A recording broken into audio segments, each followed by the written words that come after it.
Audio Jungle.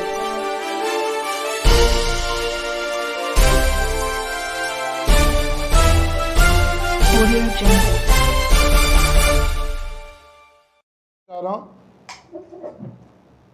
నిన్నటి రోజు గుంటూరు జిల్లా సత్తెనపల్లి మాజీ ఎమ్మెల్యే మాజీ మంత్రి అంబటి రాంబాబు గౌరవ ముఖ్యమంత్రి మీద చేసిన అనుచిత వ్యాఖ్యల్ని సభ్య సమాజంలో మనిషిగా పుట్టిన ప్రతి వ్యక్తి కూడా ఖండించాల్సిన విషయం. దౌర్భాగ్యం ఏమిటంటే చదువుకున్న వ్యక్తి, లా చదివిన వ్యక్తి, మాజీ మంత్రి, మరి ఒక్కసారే కాదు అనేక సందర్భాల్లో ఆయన అదుపు తప్పి మాట్లాడితే ఆయన కంట్రోల్ చేయకపోగా మాజీ ముఖ్యమంత్రి జగన్మోహన్ రెడ్డి గారు నిన్న చంద్రబాబు నాయుడు గారిని అంత ఘోరంగా తోలనాడిన మాటలను ఖండించకుండా అంబటి రాంబాబు అరెస్టును ఖండిస్తూ ప్రకటన ఇచ్చారు.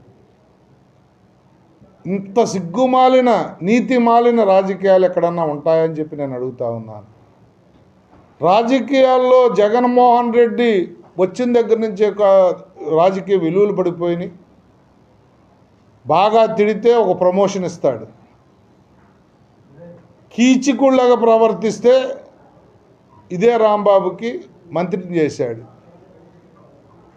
చంద్రబాబు నాయుడు గారి ఇంటి మీద దాడికి వెళ్తే జోగి రమేష్కి మంత్రి ఇచ్చాడు.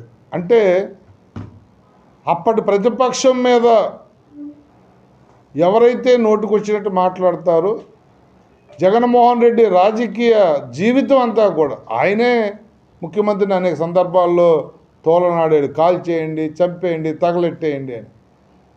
మరి ఆవు చేలో మేస్తే దూడ గట్టున మేదు. నువ్వే నీ నీచమైన ప్రవర్తనతో మీ వాళ్ళని ట్రైన్ చేసి ఆంబోతుల్లాగా రోడ్డు మీద వదులుతూ ఉన్నారు.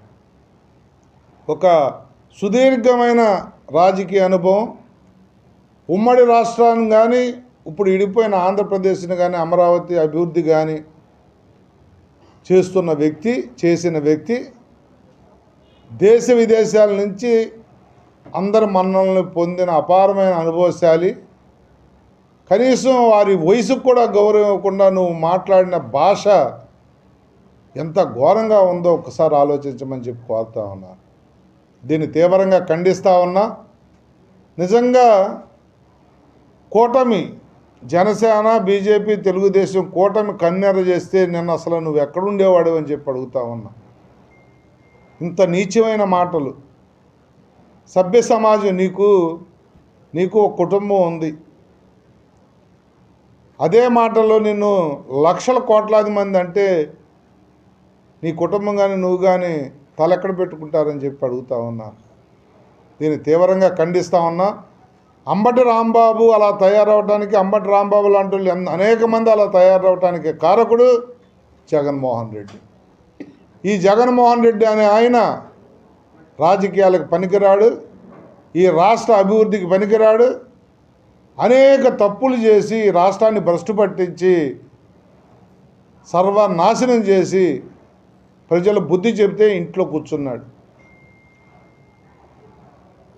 అనేక సందర్భాల్లో తప్పులు చెబితే దాన్ని